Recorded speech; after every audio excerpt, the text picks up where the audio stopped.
Police encounter में आज बात करेंगे कैसे अपराधी की जिसका एनकाउंटर उसके काले कारनामों से ज्यादा ही चर्चा में रहा। क्यों? क्योंकि उसने 8 पुलिस कर्मियों की बेदर्दी से जान ले ली थी। आप समझ ही गए होंगे, हम बात कर रहे हैं कुख्यात अपराधी विकास दुबे की, जिसने 2.5 दशक तक लोकतंत्र को अपने घर की चौखट पर बांध कर रखा था। जन्म उसका 1964 में कानपुर देहात के बिकरू गांव में हुआ था। बचपन में वो एक सामान्य परिवार का ही हिस्सा था। किशोरावस्था तक आते आते अपराध की दुनिया में उसने कदम रख लिया। पढ़ाई में कोई खास अच्छा नहीं था, जल्द ही गलत संगति में पड़ गया और अवैध गतिविधियों को अंजाम देने लगा। विकास दुबे ने सनी देओल की फिल्म से प्रभावित होकर अपना नाम ही बदल दिया। उसने विकास दुबे की जगह विकास पंडित अपना नाम रख लिया। मारपीट और दबंगई दिखाकर 17 साल की उम्र में आपराधिक दुनिया में कूदे इस कुख्यात विकास दुबे ने शुरुआत में छात्र राजनीति पर भी दखल बनाई और फिर असली राजनीति में भी आ गया। साल 1990 का दशक था। विकास दुबे छोटे मोटे आपराधिक घटनाओं को अंजाम देकर कानपुर के लोगों की नजर में आ चुका था। प्रदेश में मायावती की बीएसपी की सरकार थी। विकास दुबे कानपुर के कुछ विधायकों के संपर्क में आया और उनके लिए छिनौती भी करने लगा, लूटपाट भी करने लगा, अवैध कब्जे करने लगा और कई छोटे मोटे अपराधों को अंजाम देने लगा। और देखते ही देखते वो इन विधायकों का खास बन गया। कुख्यात अपराधी विकास दुबे चौबेपुर विधानसभा से दबंग विधायक रहे हरिकिशन श्रीवास्तव के संपर्क में आया। विकास ने विधायक हरिकिशन श्रीवास्तव के लिए काम करना शुरू किया। विधायक के जो काम कोई नहीं कर सकता था, उस काम को विकास दुबे चुटकियों में कर देता। जमीन पर कब्जा करना, रंगदारी वसूल करना और ऐसे ही तमाम गैर कानूनी काम विकास दुबे विधायक के लिए करने लगा और उसका करीबी बन गया। राजनीतिक संरक्षण का फायदा उठाते हुए 1995 में विकास दुबे बिकरू गांव से प्रधान भी चुना गया था। फिर प्रदेश में कल्याण सिंह की सरकार बनी तो बीजेपी विधायकों के संपर्क में भी वो आ गया और उसके डर का कारोबार भी उसके कद की तरह बढ़ता चला गया। दरअसल विकास दुबे काम नेताओं की कर देता था और उनके करीब चला जाता था। फिर क्या, लखनऊ तक उसने अपनी पहुंच बना ली और कोई भी उसका बाल बांका नहीं कर पाया। साल 2001 में विकास दुबे ने बड़ी वारदात को अंजाम दिया। विकास दुबे ने कानपुर से शिवली पुलिस थाने इलाके स्थित ताराचंद इंटर कॉलेज के असिस्टेंट मैनेजर पद पर तैनात सिद्धेश्वर पांडे की हत्या कर दी। इस घटना ने विकास दुबे को रातों रात सबकी नजर में ला दिया। इसके बाद जैसे विकास कानपुर में अपराध की दुनिया का बेताज बादशाह बन गया। विकास ने उसी साल जेल में रहते हुए राम बाबू यादव नाम के शख्स की भी हत्या करवा दी। साल 2001 में ही जब प्रदेश में राजनाथ सिंह के नेतृत्व में बीजेपी की सरकार सत्ता में थी तो विकास दुबे ने संतोष शुक्ला नाम के मंत्री स्तर के एक बीजेपी नेता की थाने में घुसकर दिन दहाड़े हत्या कर दी।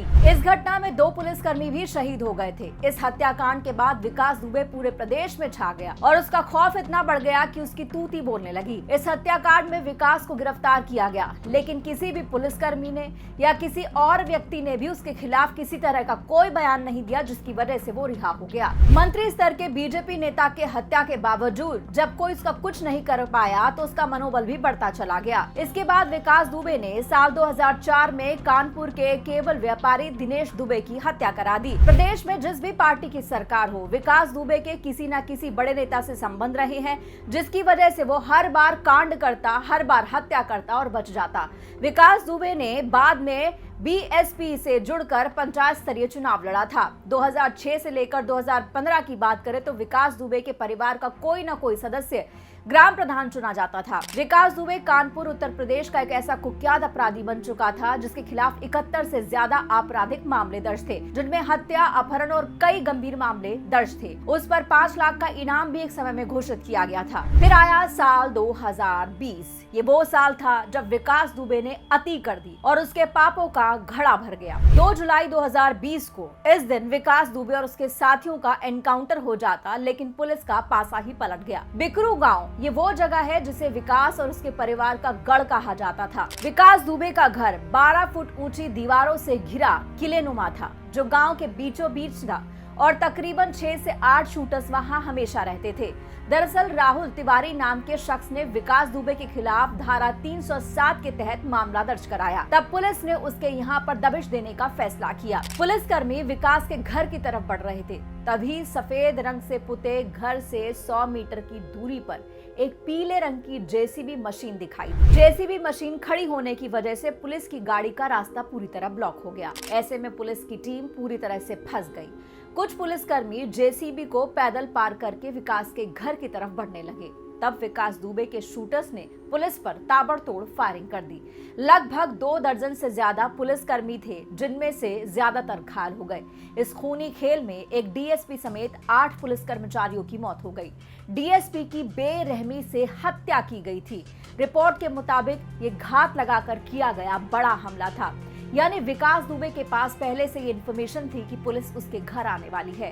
कॉल रिकॉर्ड से पता चला कि दुबे कई पुलिस वालों के संपर्क में था, जिसकी वजह से पूरी जानकारी लीक हुई। इसके बाद कानपुर प्रशासन ने विकास दुबे के घर को उसी बुलडोजर से गिरा भी दिया, जिसका इस्तेमाल विकास दुबे और उसके लोगों ने घात के दौरान किया था। बिकरू कांड की जांच शुरू की गई तो सामने आया कि कुख्यात गैंगस्टर विकास दुबे से जुड़े 21 मामलों की फाइलें भी गायब हैं। जिन मुकदमों में फाइलें गायब हैं, उनमें से ज्यादातर मुकदमों में विकास दुबे कोर्ट से बरी हो गया था। खैर, ये विकास दुबे की जिंदगी का आखिरी जुर्म था, क्योंकि इस बार प्रदेश में सरकार थी योगी आदित्यनाथ की। पुलिस वालों को मारने के बाद विकास दुबे मोटरसाइकिल से फरार हो गया। 6 दिन तक पुलिस को छकाता रहा विकास दुबे। फिर 9 जुलाई 2020 का दिन आया। मध्य प्रदेश के उज्जैन के महाकाल मंदिर में जाने के लिए विकास दुबे ने 250 रुपए की एक वीआईपी पर्ची कटवाई और ये पर्ची उसके ऊपर जाने की पर्ची थी। पर्ची में नाम विकास दुबे ही लिखवाया। उसके पास एक बैग था। वो मंदिर के सामने की दुकान पर प्रसाद लेने भी गया था। उसके बाद विकास दुबे दर्शन करने के लिए मंदिर के अंदर पहुंचा। तब सिक्योरिटी गार्ड को शक हो चुका था और उसने पुलिस को सूचना दे दी। जब विकास दुबे दर्शन करके बाहर निकला, तब तक पुलिस आ चुकी थी और उसे पुलिस ने हिरासत में लिया। उस वक्त उसके 2 साथी बिट्टू और सुरेश भी गिरफ्तार किए गए थे। विकास दुबे को गिरफ्तार करने के बाद महाकाल थाने ले जाया गया। इस दौरान विकास ने मीडिया से बातचीत करने की कोशिश की। वहां विकास ने चिल्लाकर कहा कि वो विकास दुबे है, कानपुर वाला। पुलिस ने विकास को चुप करवाया। ये उसकी चाल थी कि मीडिया की नजर में रहेगा तो बच जाएगा। उससे उज्जैन में पूछताछ भी की गई। गिरफ्तारी के ठीक अगले दिन यानी कि 10 जुलाई 2020 को उज्जैन से उसे कानपुर ले जाया जा रहा था तो रास्ते में उसकी गाड़ी का एक्सीडेंट हो गया। वो गाड़ी पलट गई जिसमें विकास दुबे था। गाड़ी पलटने के बाद विकास दुबे ने एक घायल पुलिस कर्मचारी की पिस्टल छीनी और भागने की कोशिश की। पुलिस का कहना है कि विकास दुबे को चारों तरफ से घेर कर आत्मसमर्पण के लिए कहा गया, लेकिन विकास ने सरेंडर करने की बजाय पुलिस पर गोलियां चला दी। सेल्फ डिफेंस में पुलिस ने भी गोली चलाई, जिसमें हिस्ट्री शीटर विकास दुबे घायल हो गया। जब तक उसे अस्पताल ले जाया गया, डॉक्टर्स ने उसे मृत घोषित कर दिया। कहा जा रहा था कि एनकाउंटर से बचने के लिए विकास दुबे ने खुद को सरेंडर किया था मध्य प्रदेश के उज्जैन में, लेकिन 24 घंटे भी वो अपने आप को नहीं बचा पाया। विकास की गिरफ्तारी 9 जुलाई 2020 को सुबह 9:30 बजे हुई थी और 10 जुलाई 2020 शुक्रवार सुबह 6:30 बजे उसका एनकाउंटर हुआ। हालांकि इस एनकाउंटर को लेकर कई सवाल उठे, जैसे गाड़ी पलटने के निशान नहीं मिले, प्रेस की गाड़ियों को पहले ही रोक लिया गया, विकास दुबे ने मध्य प्रदेश पुलिस पर हमला क्यों नहीं किया, उत्तर प्रदेश पुलिस पर हमला क्यों किया। इसके बाद 3 सदस्यीय हालांकि जांच कमेटी भी बनाई गई थी, जिसने उत्तर प्रदेश सरकार और हाई कोर्ट को अपनी रिपोर्ट सौंपी। उस रिपोर्ट में कहा गया था कि विकास दुबे के एनकाउंटर में उत्तर प्रदेश पुलिस के खिलाफ कोई सबूत नहीं मिला, यानी ये बिल्कुल जेन्युइन एनकाउंटर था।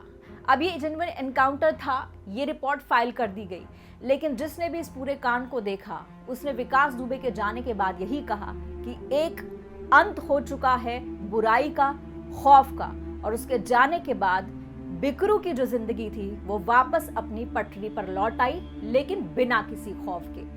और इसी के साथ ये मामला यहीं खत्म हुआ विकास दुबे का। नमस्कार।